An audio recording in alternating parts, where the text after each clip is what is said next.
मेरे को एक मौका मिला है फिर से युद्ध लड़ने का। लोग ये भी कयास लगा रहे होंगे कि सुधा सिन्हा की नज़र एमसीडी चुनाव पर है, टिकट पर नज़र है। सोच सिर्फ एक है, समाज के लिए कुछ अच्छा करना। अपनी सोच और अपनी समझ से मैंने एंटर लिया है। नमस्कार, मैं हूं प्रवीण और आप देख रहे हैं इंडिया टाइम 24 न्यूज़। बोलिए नेताजी में आज मेरे साथ हैं सुधा सिन्हा। सुधा सिन्हा के बारे में आपको बता दें, पहले ये कांग्रेस में थी और हाल ही में इन्होंने आम आदमी पार्टी ज्वाइन की है। और सुधा सिन्हा को अक्सर सामाजिक और धार्मिक कार्यक्रमों में देखा जाता है, चाहे वो रामलीला का कार्यक्रम हो, चाहे जन्माष्टमी का कार्यक्रम हो या फिर राष्ट्र हित से जुड़ा हुआ कोई भी कार्यक्रम हो, हर मंच पर सुधा सिन्हा सक्रिय रहती हैं। मैं बहुत स्वागत है आपका। Thank you. सुधा जी, आपने हाल ही में आम आदमी पार्टी ज्वाइन किया है। सबसे पहला सवाल मेरा यही होगा, कांग्रेस को छोड़कर आम आदमी पार्टी में आने की वजह क्या है? प्रवीण, ऐसा है ज़िंदगी में, आप एक जर्नी स्टार्ट करते हैं और जब वो आप जर्नी स्टार्ट करते हैं आपके कुछ पड़ाव आते हैं। तो ये वही पड़ाव है जिस पड़ाव का मुझे इंतज़ार था और इसलिए मैंने आम आदमी पार्टी भी ज्वाइन की, जहाँ से मैं समाज के लिए जो करना चाहती हूँ वो और अच्छे तरीके से कर पाऊँ। कांग्रेस में क्या नहीं हो पा रहा था जो आप समाज के लिए करना चाहते हैं, देश के लिए करना चाहते हैं? क्या कांग्रेस पार्टी में रहकर वो सब नहीं हो पा रहा था? आई शुड डू, थोड़ा सा डाइवर्जन होना चाहिए जहाँ से आप एक बेटर परफॉर्म कर सके। अगर आप परफॉर्मर हैं तो ये तो आप ही मुझे बता पाएंगे कि मैं परफॉर्मर हूँ या नहीं। जैसे अभी आपने मेरा इंट्रोडक्शन दिया कि मैं सोशल वर्क में काफ़ी एक्टिव हूँ और द्वारका के जितने भी मुद्दे हैं, चाहे वो पानी का रहा हो, सड़क का रहा हो या एमसीडी से रिलेटेड टैक्स का रहा हो, बिजली का रहा हो, मैं हमेशा से उनके लिए लड़ती आई हूँ और उनकी आवाज़ बनी हूँ। तो ये एक प्लेटफॉर्म है जहाँ से आप बढ़िया तरीके से समाज के लिए कर सकते हैं। आम आदमी पार्टी में आप आए हैं तो जनरली हम देखते हैं कि विकास कर रही है पार्टी या फिर पार्टी की विचारधारा कुछ डिफरेंट है। आप किस चीज़ से अट्रैक्ट हुए? देखिए, एक तो सबसे पहला मेरा अट्रैक्शन है, और ये आपका सवाल बहुत ही अच्छा है कि मुझे नहीं पता था कि मैं इस तरीके से लैंड करूँगी, क्योंकि मुझे लगता है कि शायद पार्टी के नेचर में और मेरे नेचर में एक सिमिलैरिटी कि हम दोनों ही काम करने में बिलीव करते हैं और हम लोग अब काम करने में बिलीव करते हैं। मैं ये अपना स्टेटमेंट करेक्ट करना चाहूँगी आपके माध्यम से। और जब आप काम करते हैं तो आपकी सोच ये रहती है कि जो आपके सामने आपसे हेल्प मांगने आ रहा है उसको आप किस तरीके से एक सहूलियत दें, एक उनको हेल्प करें जिससे कि उनको कुछ राहत मिले। तो ये एक जो बहुत बड़ी सोच है पार्टी की और मेरी, वहाँ पे हम बहुत बढ़िया से जेल करते हैं। और मुझे लगता है कि क्विक डिसीजंस जो है वो, कभी कभार आप आते हैं, आप इमरजेंसी में जाते हैं तो आपको डॉक्टर से एक राहत की ज़रूरत है, और वही राहत जो है एक आम आदमी पार्टी एक आम जनता को दे रही है। सुधा जी, कल आपका एक फ़ोटो वायरल हो रहा था जिसमें गुलाब सिंह और विनय मिश्रा की मौजूदगी में आपने आम आदमी पार्टी का दामन थामा था। अब पार्टी की उम्मीदों पर कैसे सुधा खरा उतरेंगी? क्या कुछ आपने प्लानिंग बनाई हुई है? कैसे आप जो है एमसीडी में जो बीजेपी के यहाँ पार्षद हैं उनको कैसे टक्कर देंगे, कैसे प्रचार करेंगे? क्या कुछ रणनीति आपने बनाई हुई?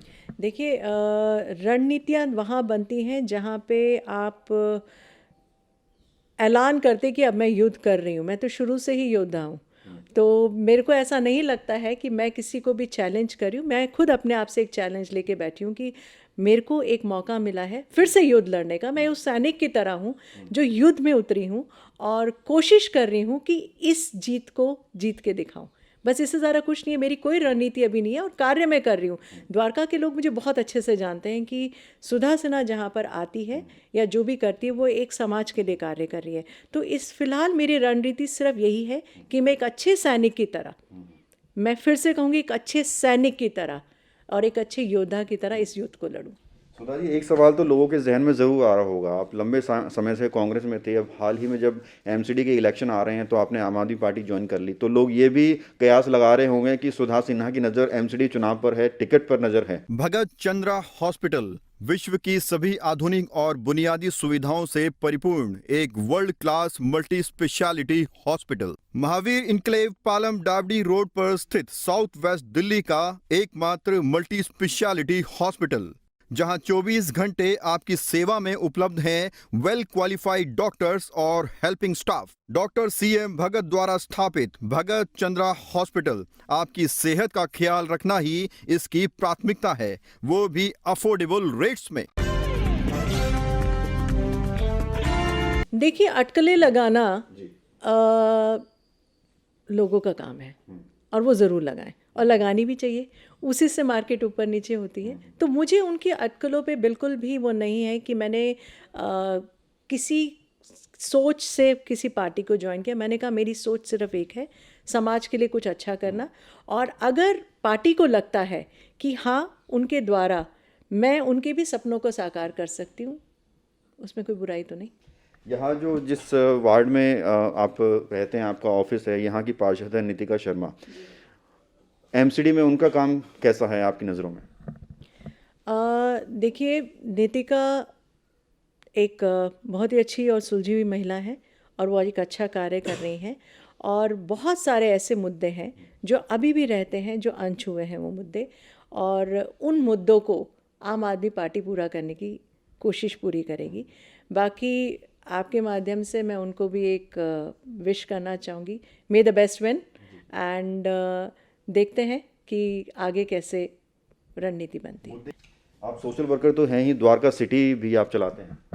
जी, द्वारका सिटी मेरा न्यूज़पेपर है जी। तो ये कैसे आप लोगों को एश्योर कराएंगे कि अब आम आदमी पार्टी में आप आ गए हैं, लेकिन खबरें जो मिलेंगी वो सब निष्पक्ष मिलेंगी, इम्पार्शल होंगी? देखिए, मैं द्वारका में मुझे आए 22 साल हो चुके हैं और मैंने बहुत मौसम को बदलते हुए देखा है, और जब जब मौसम बदला है लोगों ने सोचा कि शायद हम हमारा ऊँट उसी करवट बदलेगा। हमने हमारी ऊँट ने अपनी ही करवट ली है, और हमने हर मुद्दे को, चाहे जब भी वो द्वारका से रिलेटेड आया, चाहे कोई भी मसला आया हो, हमने उसको उठाया है, और चाहे वो रूलिंग पार्टी का ही क्यों ना नेता हो, हमने उसके अगेंस्ट भी आवाज़ उठाने की पूरी कोशिश की है, और अपने न्यूज़पेपर के माध्यम से लोगों तक लेके गए, और हमने अथॉरिटीज़ को हिलाया। तो मुझे नहीं लगता है कि मेरा जो प्रोफेशन है वो एक बहुत ही प्योर एंड अच्छा प्रोफेशन है जिसको मैं दिल से चाहती हूँ, और आप भी उसी प्रोफेशन के हिस्सा हैं। हम में से कोई भी पत्रकार झूठी पत्रकारिता में बिलीव नहीं करता है, और मैं तो बिल्कुल भी नहीं करती हूँ। ठीक है मैम, एक और सवाल मैं करना चाहूँगा। आपने आम आदमी पार्टी ज्वाइन कर ली, इससे पहले आप और आपके हस्बैंड मुकेश सिन्हा भी जो है कांग्रेस में थे। अब आप तो आम आदमी पार्टी में आ गए हैं, लोग ये भी सोच रहे होंगे कि आप उनको भी लेकर आएंगे आम आदमी पार्टी में। देखिए, सोच पे किसी का जोर नहीं है, और मुकेश सिन्हा जी और मैं दो एक इंडिविजुअल हैं। हाँ, हम पति पत्नी ज़रूर हैं, लेकिन हम दो इंडिविजुअल हैं। उनकी सोच और मेरी सोच में अंतर है, और तभी मैं आज आम आदमी पार्टी अपनी सोच और अपने समझ से मैंने एंटर लिया है। तो मैं कहीं पे भी किसी को भी, मैं ना अपने परिवार में ना अपने दोस्तों को बोलूँगी कि आप आएँ। आना जाना वो उनकी इच्छा है, ये मेरी इच्छा है कि मुझे अपनी पार्टी में कंट्रीब्यूशन देना है, और उनकी सोच में अगर उनको लगता है कि वो वहाँ पे बैठ कर के ज़्यादा कंट्रीब्यूट कर सकते हैं, I wish him all the best.